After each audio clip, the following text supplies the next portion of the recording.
Iran is undergoing a feminist revolution, as thousands have taken to the streets to fight a regime imposing laws to limit women's social and economic participation in society. But women aren't the only ones seeking change in the streets of Iran. Iranians are looking for change to affect all in the country.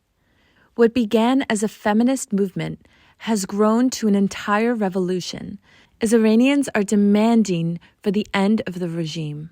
Protesters have been met with intense forms of state violence and mass arrests. Recently, 227 parliament members in Iran have called on the judiciary to issue death sentences for arrested protesters. When someone in Iran is being killed and tortured and raped and kidnapped, we all feel it because we are the lucky ones who managed to get out, and with every single cell of our existence, we feel the same pain.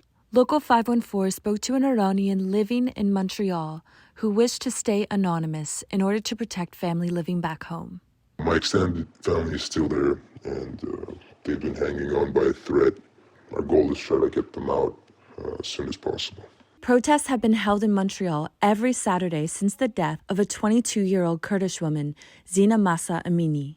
Amini died in a hospital in Tehran on September 16th at the hands of Iran's morality police, who inflicted violence on Amini after identifying her for improperly wearing her hijab. Many women in Iran have taken off their hijab or cut their hair as a way to protest the regime and fight for their right to choose.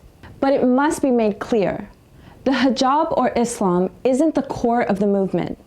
The hijab is a symbol for the movement in Iran, where the public is asking for politicians not to force their ideals of what a woman should or shouldn't do. It's the regime's oppression of women, not Islam.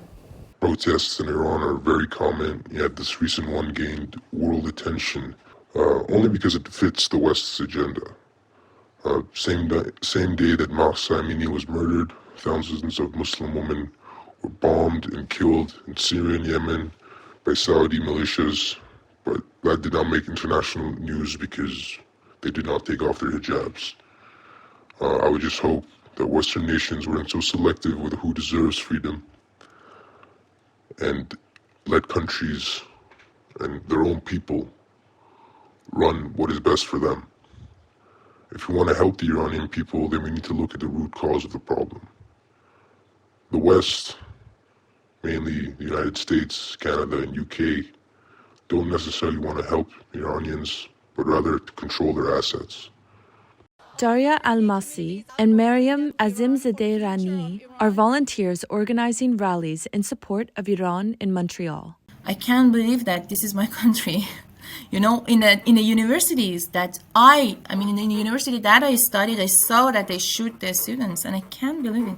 This is very brutal, and I pray for Iranian community inside Iran and hope that we can see the freedom of Iran soon. The importance of international coverage and international attention is that the regime can't kill us in silence anymore. Like when they did in November 2019, they cut off the internet and killed 1,500 people in 3 days. And we couldn't get international coverage. But as the attention is raised internationally, it restricts the violence of the regime because there is they are monitored very closely, sanctions are being applied, governments are taking action against the Iranian regime, and it helps save lives. Last week, Canada imposed a fourth installment of sanctions on Iran.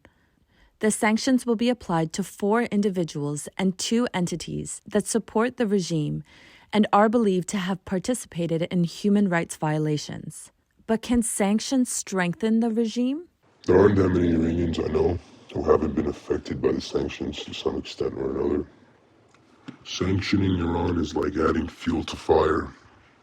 Initially, they are meant to be a punishment on the government body because of their actions. However, in most cases, it's just the people that suffer, which in return the regime uses the suffering of the people to fuel their next motive. As sanctions make resources harder to find, authoritarian regimes hoard them. They make the population more dependent on them and withhold resources from those who might threaten the rule. Sanctions don't just help regimes tighten their grip.